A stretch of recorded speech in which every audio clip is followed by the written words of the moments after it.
श्री गणेशाय नमः। श्री गुरु चरण कमलेभ्यो नमः। श्री मातृपितृ चरण कमलेभ्यो नमः। अज्ञानतिमिरान्धस्य ज्ञानाञ्जनशलाकया चक्षुरान्मीलितं येन तस्मै श्री गुरवे नमः। ज्ञानशक्ति समारूढ़ा पतन्ति नरकार्णवे इध्यतभृतमिदं विश्वं तस्मै श्री गुरवे नमः। अखण्डलमण्डलाकारं व्याप्तमेन चराचरं तत्पदं दर्शितं येन तस्मै श्री गुरवे नमः। रामाय रामचन्द्राय रामभद्राय वेधसे रघुनाथाय नाथाय सीताया पतये नमः। अतुलितबलधामं स्वर्णशैलावदेहं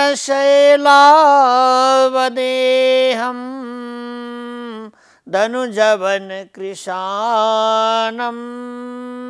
ज्ञानिनामाग्रगण्यं सकलगुणनिधानं वानराणामधीशं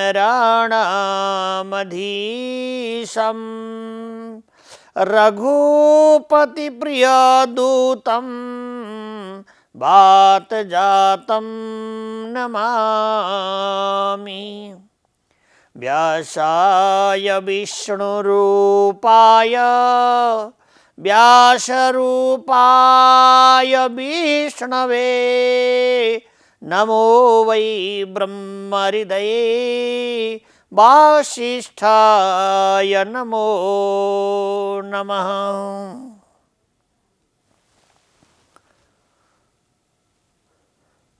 भगवान का परम मंगलमय चरित्र समृद्ध आस्वादन गर्दै भवानी शंकरो वन्दे श्रद्धा विश्वास स्वरूपिणौ। भगवान गौरी शंकर प्रभु परमात्मा को मंगल्यमय कीर्ति मंगल्यमय अमृत आस्वादन गर्दै र गराउँदै श्रद्धाले भरपूर हुनुभएको छ। अश्रद्धा अखण्ड रूपले बढिरहेको छ। श्रद्धावान लभते ज्ञानम तत्परम सम्यतेन्द्रियः। श्रद्धा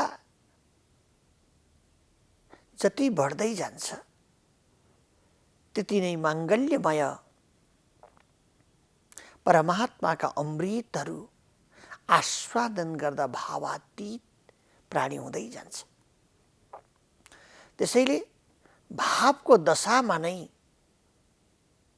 सारा कर्मका बन्धनहरू अथवा निषेधका वाक्यहरू आफै छोड्दछ। निषेधका वाक्यहरू के गर्नुहुन्छ के गर्नुहुन्न, कुन वस्तु कसरी प्रयोजन गर्ने यो विषयमा भावातीत भएका जनहरूलाई यसको विषयमा जानकारी हुँदैन। भगवान आशुतोष त्रिपुरारी प्रभु महादेवले भगवान पुराण पुरुषोत्तम नारायण रघुनन्दन प्रभु रामलाई साष्टाङ्ग दण्डवत प्रणाम गर्नुभयो र बन्धन गर्नुहुन्छ।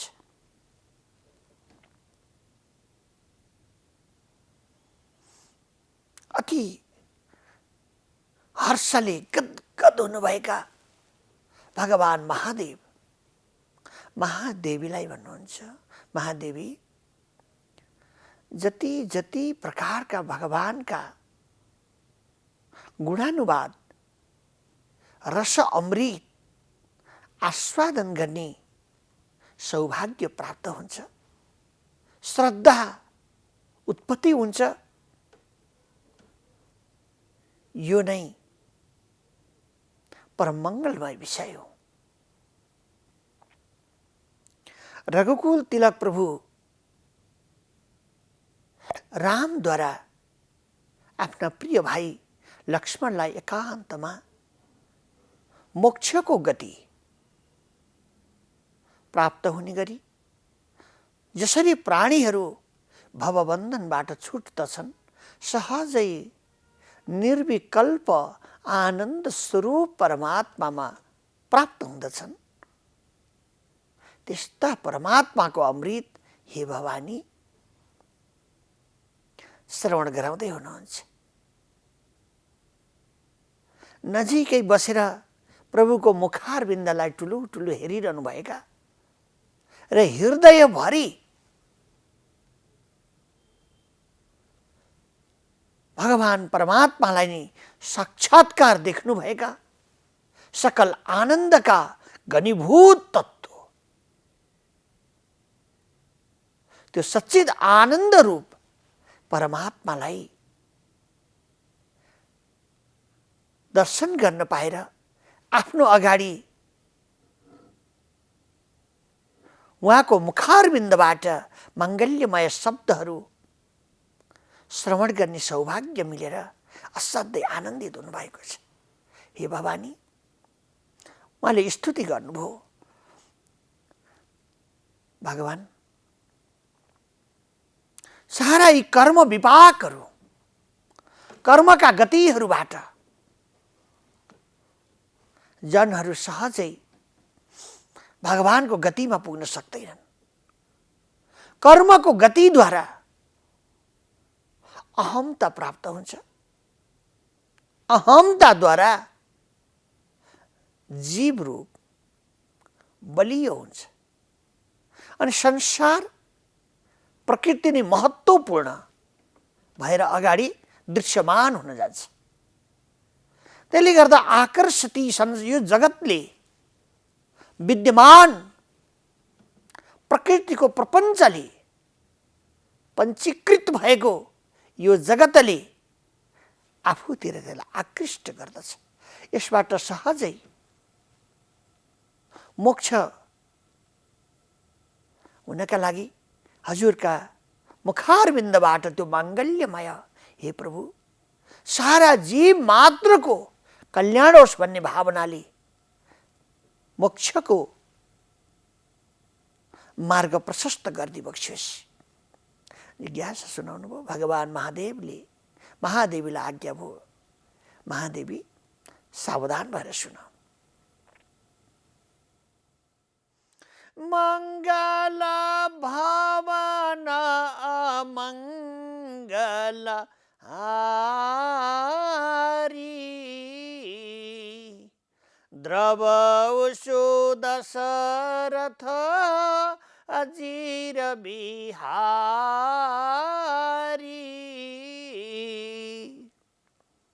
मंगल भवन जहाँ परमात्मा का वाणी गुणानुकथनी श्रवणौ कथायम हस्तौ च कर्म सुमनस्तव पादयोर्नः।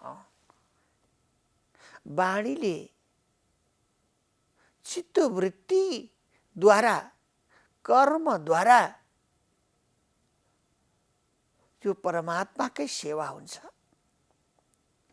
ती कर्महरू सबै लक्ष्मण मोक्षदायिनी छन्। यी मोक्षका अभिन्न अङ्ग हुन्, किनभने कर्मद्वारा प्राणीहरू मङ्गल्यमय परमात्मामा सहजै प्राप्त हुन सक्दछन्। ठुला ठुला कर्महरू पनि गरे पश्चात परमात्मामा श्रीकृष्ण अर्पणमस्तु आशातीत भएर जसले कर्म गर्दछन् त्यो कर्म हुँदैन। त्यो पनि मोक्षको लागि विशुद्ध कार्य हुन्छ। सम्पूर्ण प्रकारद्वारा आनन्दमय परमात्माको भवबन्धनबाट छुट्नका लागि चरणको शरण पर्नु, आशातीत भएर एकाकार रूपले ब्रह्म चैतन्य रूप परमात्माको चिन्तन गर्नु, सुखका विषय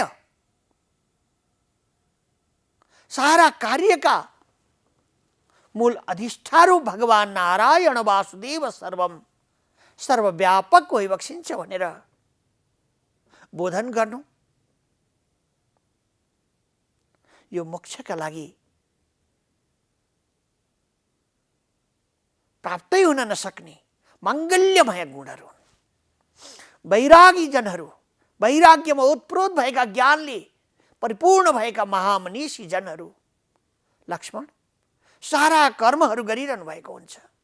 तर कर्मको गतिमा कहिल्यै पनि प्रवेश अथवा त्यसैमा लम्पट भएर रहँदैन। कर्मको गतिबाट उपरत उठेर रहँदछन्। भावातीतुम त्रिगुण रहितुम सतगुरुम तुम नमामि। ती भावातीत भएका जनहरू केवल परमात्मामा नै लीन भएका हुन्छन्। यहाँ निषेधको विषयहरू बन्दैन, किनभने तद्रूप भएका कुटस्थ ब्रह्मज्ञानी एकाकार ब्रह्म विषयक परमात्माको नै चिन्तन गरिएका, अगम्य ज्ञानले भरिभराउ भएका ती जनहरूले बाहिरको विषयसँग तादम्य सम्बन्ध राखेको जस्तो देखिन्छ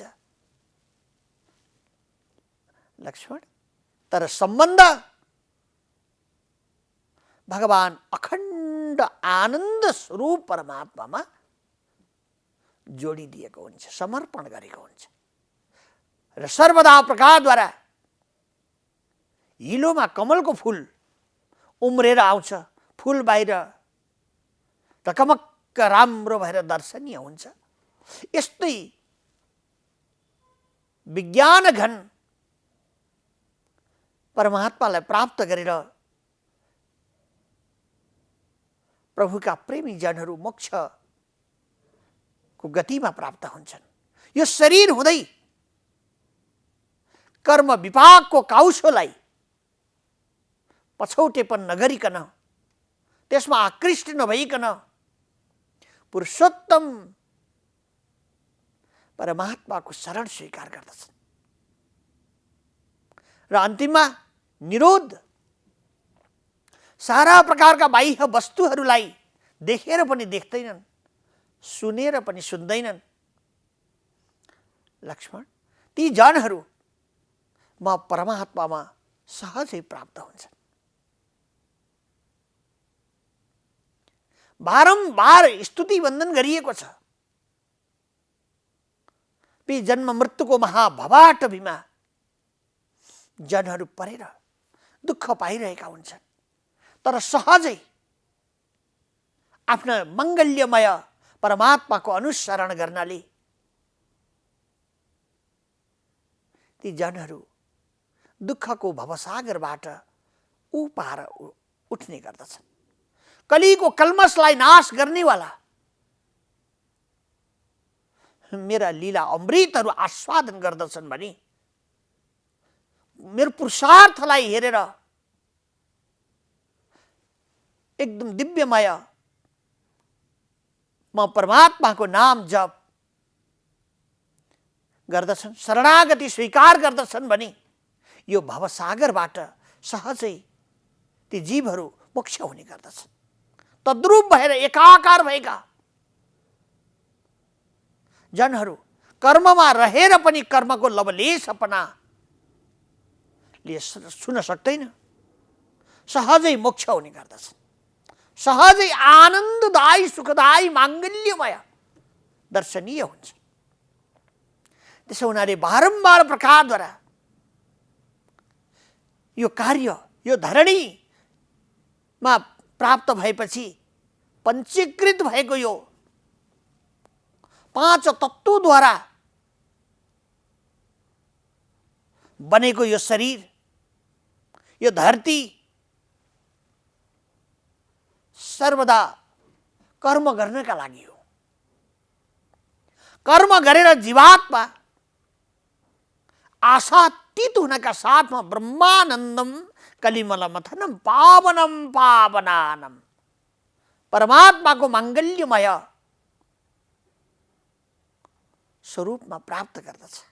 परमात्माको स्वरूपको चिन्तन गर्दा गर्दै परमात्मामय नै बन्दछन्। त्यस्ता महायोगी मुमुक्षु महापुरुषहरूले बाहिरको वृत्तिहरू जान्दैनन्। ए लक्ष्मण, कर्मको गति द्वारा सर्वदा वाच्य शब्दहरू पदहरूको विचार गर्न आवश्यक छ। कसरी भनी त्वाम र तत् भनेर यहाँ बोधन गरिएको छ। त्वाम भन्ने शब्दले र तत् भन्ने वस्तुले सर्वदा म भगवान परब्रह्म, त्यो ब्रह्म सोहम अथवा त्यो ब्रह्मलाई जान्ने जन पनि मै हुँ। ब्रह्मलाई जान्ने ब्रह्मै हुन्छ। ब्रह्म जानाति इति ब्राह्मण, जसले ज्ञानको प्रबलतालाई जान्दछ नि त्यो ब्राह्मण हुन्छ। ज्ञानको प्रबलतालाई बोधन गर्दछ, मोक्ष हुन चाहन्छ। मङ्गल्यमय गुणहरूको अवबोधन गरेर प्राकृत जगतबाट सहजै तत् ब्रह्म प्रकृतिलाई छोड्दै पुरुषतिर प्रवेश गर्दछ। हे मेरा भाइ, कर्मको गति कर्म गरिरहेको छ। यो कर्मद्वारा अनेक प्रकारका दोष वृत्तिहरू पनि बने होला। कर्म गर्दै जाँदाखेरि धेरै प्रकारका कामहरूमा अशुद्धता पनि पैदा भयो होला। शुद्धता नरहन पनि सक्छ नि। कर्मकाण्ड धेरै छ, कर्मकाण्डमा विधि विधानहरू धेरै छन्। गर्दा गर्दै कहीँ मन्त्रहरूको तलमाथि पर्न पनि सक्छ। त्यसैले शाब्दिक अर्थमा माङ्गल्यमय परमात्माका गुणहरूको बोधन गर्दाखेरि, कर्म गर्दै जाँदाखेरि त्यो सफलता प्राप्त हुँदैन। र त्यसको लागि विद्वज्जनहरूले, कर्मयोगीहरूले बारम्बार प्रायश्चित गर्ने कोसिस गर्छन्, प्रायश्चित गर्दछन्। प्रायश्चित भन्ने अर्थले त्यो कुनै ठाउँमा गल्ती भएको भए भगवान माफ गरिदिनुहोस्, हामीले गर्दै गरेका कर्महरूमा अप्ठ्यारो असजिलो कहीँ परेको भए परिपूर्ण गरिदिनुहोस् भनेर एक प्रकारका जनहरूले प्रायश्चितको यज्ञहरू गर्दछन्, प्रायश्चित गर्दछन्। तर जो बोध अगम्य कर्मको उच्च स्तरमा पुगेका जनहरू निषेधको स्वभावलाई साक्षात भगवान परमात्मामा तद्रूप भएका ती कर्मयोगी ज्ञानी, बोध अगम्य ज्ञानले भरि भराउ खची खचाउ भएका ती जनहरूका लागि कुनै कर्मले अथवा त्यो भयो कि भएन कि बिग्रियो कि बिग्रिएन कि राम्रो भयो वा राम्रो भएन त्योसँग महत्त्व राख्दैन, त्योसँग मतलबै हुँदैन। किनभने निषेध भन्ने विषय नै यहाँ केही पनि छैन, सर्व स्वतन्त्र छ। जस्तो प्रकारद्वारा आकाशमण्डलमा वायुयान पुग्छ, ऊ स्वतन्त्र भएर खाली ठाउँमा कुद्छ। यस्तै भएर स्वतन्त्र भएको महामुनिजनहरू सर्वव्यापक भगवान परमात्मामा तद्रूप भएको ब्रह्मै भएको त्यो परमात्मासँग नै लीन भएको त्यो बोध अगम्य मुनिजनहरूका लागि, विद्वद्गणका लागि यो प्रायश्चित कर्मको गतिको शोभाले छोड्दैन। त्यसैले उहाँहरूलाई यसको विषयमा बाट धेरै टाढा हुन्छन्, यसको विषयमा अल्झन हुँदैन। कसरी भने भाइ सूर्यको उदय भयो, सूर्य नारायणले सारा चीजहरूलाई देख्नु भएको छ, सुन्नु भएको छ, सुँघ्नु भएको छ, तापमानद्वारा सुकाउनु भएको छ। उनलाई केही पनि दोष लाग्दैन, किनभने बडो हुनुहुन्छ, बडो ज्ञानका प्रकटान्तमय विषयबाट उत्प्रो माथि उठिसकेका सूर्य नारायण भगवान। हामी आदिदेव नमस्तुभ्यं प्रसिद्ध मम भास्कर दिवाकर नमस्तुभ्यं प्रभाकर नमस्तुते भगवानको हामी वन्दन गर्छौँ। त्यही सूर्य नारायणको स्वरूप उहाँलाई कुनै प्रकारको चिजहरूलाई देख्दाखेरि दोष लागेन। यस्तै अग्नि,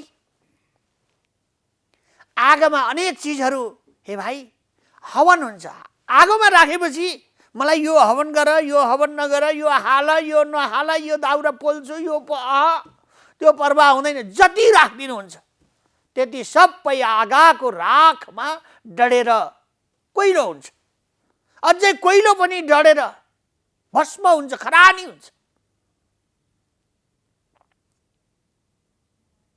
कुनै पनि वस्तुहरूलाई उसले नकार गर्दैन। किन भन्दाखेरि म ऊ विराट पुरुष हो, अग्निरूप नारायण वासुदेव सर्वम परमात्मा हुनुहुन्छ। त्यसैले हामीले अग्निर्मूर्धा दिवा ककुत्पतिः भनेर अग्निदेवको पूजा गर्छौँ। अग्निदेवमा दाहीका शक्ति छ लक्ष्मण, त्यो दाहीका शक्तिमा जलाउन सक्ने शक्ति छ, सामर्थ्य छ। उसलाई तपाईँ राम्रो चिज हवन गर्नुहोस्, नराम्रो चिज हवन गर्नुहोस्, सबै डढाइदिन्छ। यस्तै ज्ञानी महामुनिजनहरूका अगाडि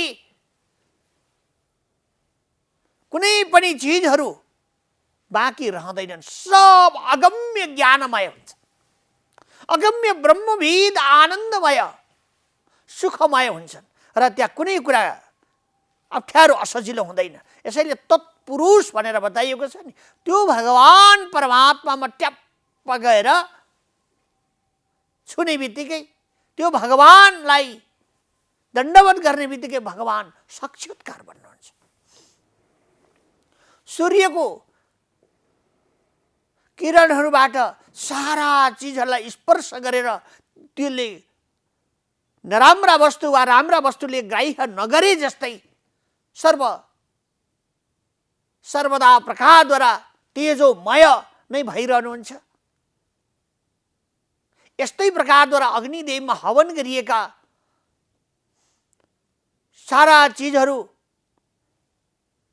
डढाइदिनुहुन्छ। यस्तै गरेर महामनीषी जनहरूले कर्ममा भएका अप्ठ्यारा असजिलापनाहरूलाई पनि ज्ञानका कारणले त्यो सब जलेर जान्छ। यसैले ज्ञानाग्नि दग्ध कर्माणम भनेर भगवान कृष्णले आज्ञा भयो। ज्ञानका अग्निले हे अर्जुन सबै डढ्दछ। ज्ञानाग्नि दग्ध कर्माणम भस्मसात् कुरुते अर्जुन। तपाईँ काम गर्नुहोस्, तर प्रबल ज्ञान भइसकेपछि, ज्ञानको बोध भइसकेपछि त्यो ज्ञान पनि ध्यानमै जान्छ। ज्ञान पनि परमात्मालाई प्राप्त गर्ने वस्तुको स्वरूपमा नै कर्म पनि प्रवेश गर्दछ। यहाँ दुःखका आलयहरू केही पनि हुँदैन। यसैले कर्ममा अनेक प्रकारका बेजोडपनाहरू आइरहेका हुन्छन् र यो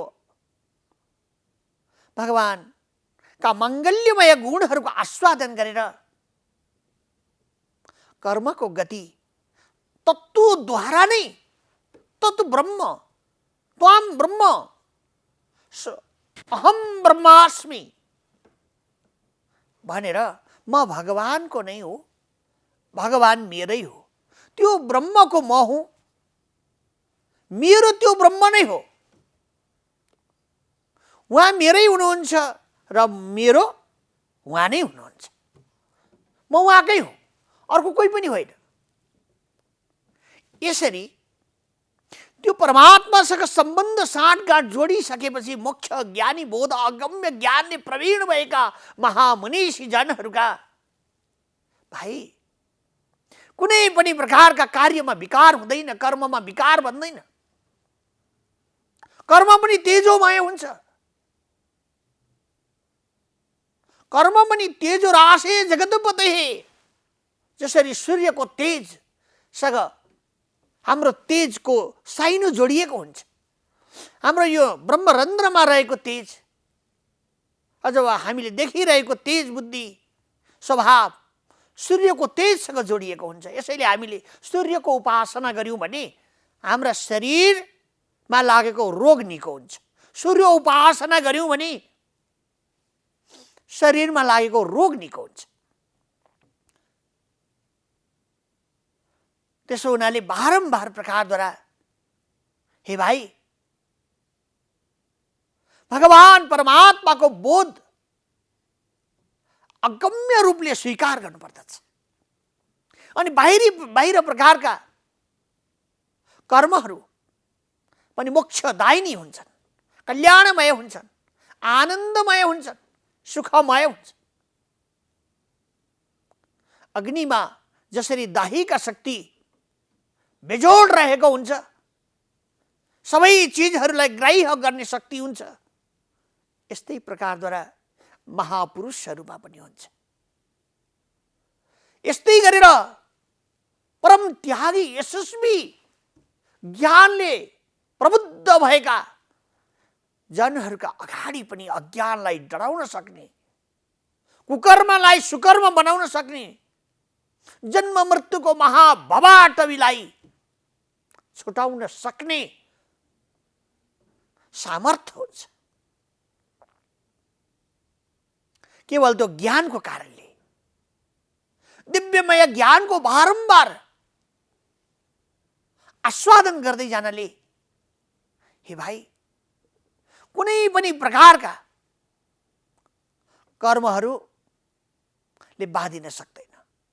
त्यसैले ती कर्महरू सबै विद्युत जनहरूका लागि, महामहिमहरूका लागि, त्यागी पुरुषहरूका लागि, परम श्रद्धालु जनहरूका लागि प्रायश्चित गरिरहनु पर्दैन, किनभने कर्म बन्धनले बाँध्दैन। सीताराम सीताराम सीताराम भज सीताराम सीताराम सीताराम सीताराम भज सीताराम। सीताराम भगवान की जय, हनुमंत लाल की जय। जय जय श्री सीताराम, हरि बोल।